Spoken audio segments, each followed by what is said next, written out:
Perkenalkan, nama saya Gede Nugraha Adi Krisna, nomor absen 3, kelas 11 TKJ 2.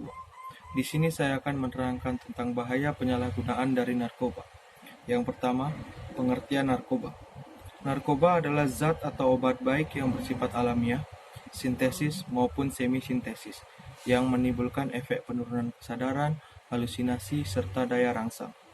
Sementara menurut Undang-Undang Narkotika Pasal 1 Ayat 1 menyatakan bahwa narkoba merupakan zat buatan ataupun yang berasal dari tanaman yang memberikan efek halusinasi, menurunnya kesadaran, serta menyebabkan kecanduan. Kedua, jenis-jenis narkoba. Menurut Undang-Undang tentang Narkotika, jenisnya dibagi menjadi 3 golongan berdasarkan pada risiko ketergantungan. Narkotika golongan pertama. Narkotika golongan pertama seperti ganja, opium, dan tanaman koka sangat berbahaya jika dikonsumsi karena berisiko tinggi menimbulkan efek kecanduan. Narkotika golongan kedua. Narkotika golongan kedua bisa dimanfaatkan untuk pengobatan asalkan sesuai dengan resep dokter. Jenis dari golongan ini kurang lebih ada 86 jenis. Beberapa di antaranya seperti morfin, alfa-prodina, dan lain-lain. Golongan kedua juga berpotensi tinggi menimbulkan ketergantungan. Narkotika golongan ketiga. Dan yang terakhir, narkotika golongan ketiga memiliki risiko ketergantungan yang cukup ringan dan banyak dimanfaatkan untuk pengobatan serta terapi. Ketiga, faktor penyalahgunaan narkoba. Banyak faktor yang dapat menyebabkan seseorang mulai menyalahgunakan narkoba, sehingga akhirnya dapat menyebabkan ketergantungan. Beberapa faktor penyebab penyalahgunaan narkoba diantaranya yaitu: pertama, faktor kepribadian. Beberapa hal yang termasuk dalam faktor kepribadian adalah genetik, biologis, serta personal kesehatan dan gaya hidup yang memiliki pengaruh dalam menentukan seorang remaja terjerumus dalam penyalahgunaan narkoba. Kedua, faktor keluarga. Kurangnya kontrol orang tua, terlalu sibuk sehingga jarang mempunyai waktu mengontrol anggota keluarga. Anak yang kurang perhatian dari orang tuanya cenderung mencari perhatian di luar. Ketiga, faktor lingkungan. Masyarakat yang individualis, lingkungan yang individualistik dalam kehidupan kota cenderung kurang peduli dengan orang lain, sehingga setiap orangnya hanya memikirkan permasalahan dirinya tanpa peduli dengan orang sekitarnya. Faktor 4. Faktor pendidikan. Pendidikan akan bahaya penyalahgunaan narkoba di sekolah-sekolah juga merupakan salah satu bentuk kampanye anti penyalahgunaan narkoba. Kurangnya pengetahuan yang dimiliki siswa-siswi akan bahaya narkoba juga dapat memberikan andil terhadap meluasnya penyalahgunaan narkoba di kalangan pelajar. Kelima, faktor masyarakat dan komunitas sosial.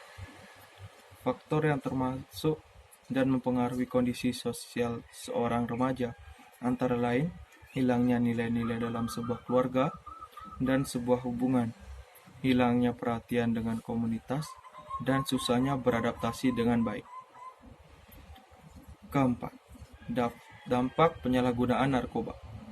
Meski ada beberapa jenis yang diperbolehkan dipakai untuk keperluan pengobatan, namun tetap saja harus mendapatkan pengawasan ketat dari dokter, karena ada banyak bahaya narkoba bagi kehidupan dan kesehatan. Diantaranya adalah: pertama, dehidrasi.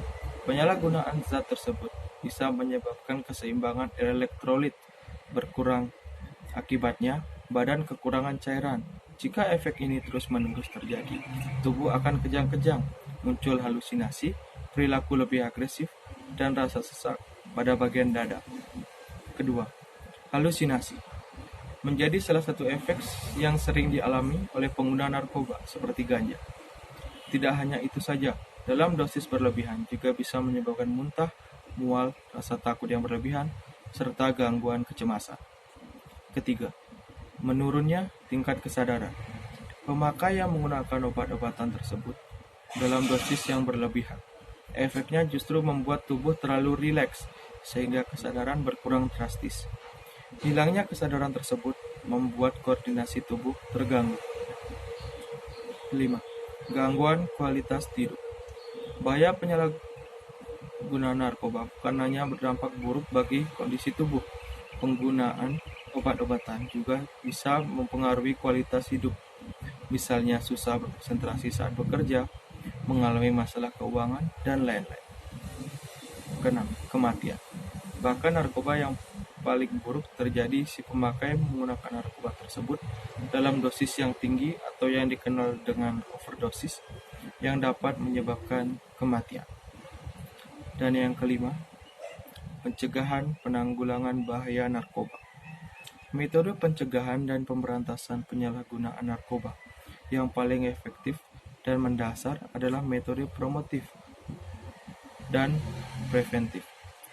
Upaya yang paling praktis dan nyata adalah represif, dan upaya yang paling manusiawi adalah kuratif serta rehabilitasi. Pertama, promotif. Program ini kerap disebut juga sebagai program pembinaan. Pada program ini, yang menjadi sasaran pembinaannya adalah para anggota masyarakat yang belum memakai atau bahkan belum mengenal narkoba sama sekali. Kedua, preventif. Program ini disebut juga sebagai program pencegahan, di mana program ini ditujukan kepada masyarakat sehat yang sama sekali belum pernah mengenal narkoba, agar mereka mengetahui tentang seluk-beluk narkoba, sehingga mereka tidak tertarik untuk menyalahgunakannya. Ketiga, kuratif. Program ini juga dikenal dengan program pengobatan, di mana program ini ditunjukkan kepada para pemakai narkoba. Keempat, rehabilitasi. Program ini disebut juga sebagai upaya pemulihan kesehatan jiwa dan raga yang ditunjukkan kepada penderita narkoba yang telah lama menjalani program kuratif. Kelima, represi. Ini merupakan program yang ditunjukkan untuk menindak para produsen, bandar, pengedar, dan pemakai narkoba secara hukum. Sekian video dari saya mengenai bahaya penyalahgunaan narkoba. Saya ucapkan terima kasih.